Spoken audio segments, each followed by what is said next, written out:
सभी देशवासियों से मेरी विनती है और ससुराल वालों से खास कर विनती है, घर में लड़ाई कौन करवाता है? सासू माँ जी। आग में घी कौन डालता है? ससुर जी। कानाफूसी में कौन रहता है? ननद रानी। सबकी कहा सुनी बहू की इज्जत ना करना, बहू को अपमान करना, पीड़ित करना और उसकी बात ना सुनना, वो होते पति। बेटी पढ़ाओ बेटी बचाओ।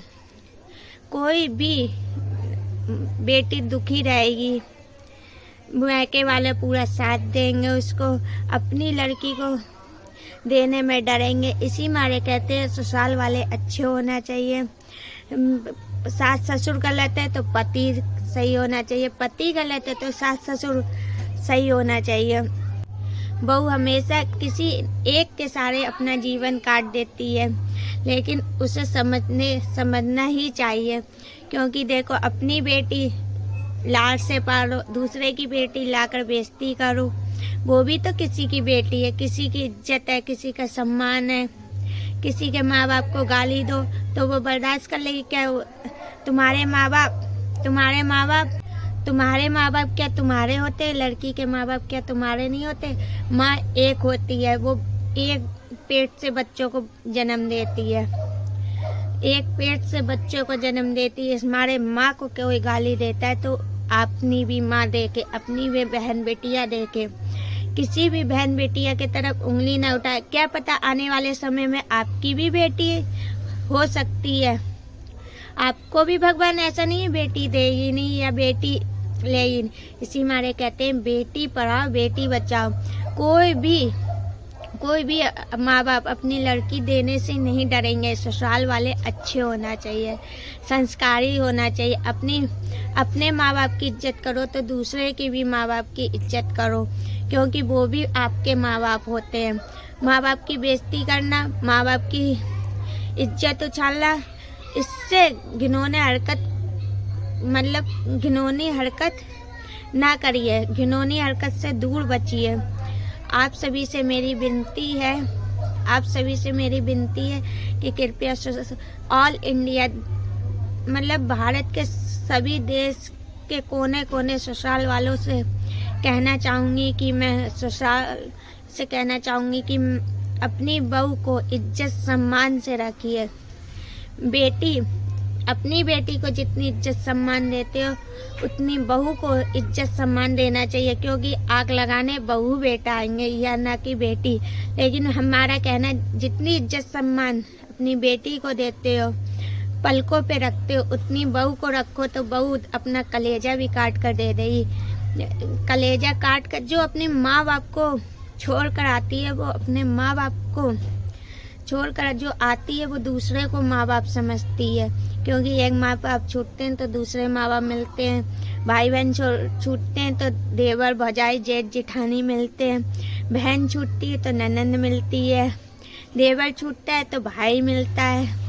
शायद किसी के देवर बहुत ही अच्छे होते हैं, किसी के बहुत ही बेकार होते हैं। इसी हमारे देवर के लिए भी कहना चाहूँगी कि भाभी को भाभी समझें, इज्जत सम्मान करें, क्योंकि जैसे तुम्हारी बहन वैसे वो भी किसी की बहन बेटियाँ होती है। इसी हमारे सभी से विनती करूँगी, ससुराल वाले सभी ढंग के हों, अपनी माँ बाप अपनी बेटी को देने में कभी नहीं डरेंगे। और बहू लाने से पहले अपनी सोच बदलिए, सोच बदलने से बहू की भी इज्जत होगी। अपने घर में जैसे बेटी को रखते हो वैसे बहू को एक बार रखिए तो क्या घर स्वर्ग हो जाएगा। और बहू की बेकदरी जो करता है वो नरक में जाता है, चाहे वो पति हो।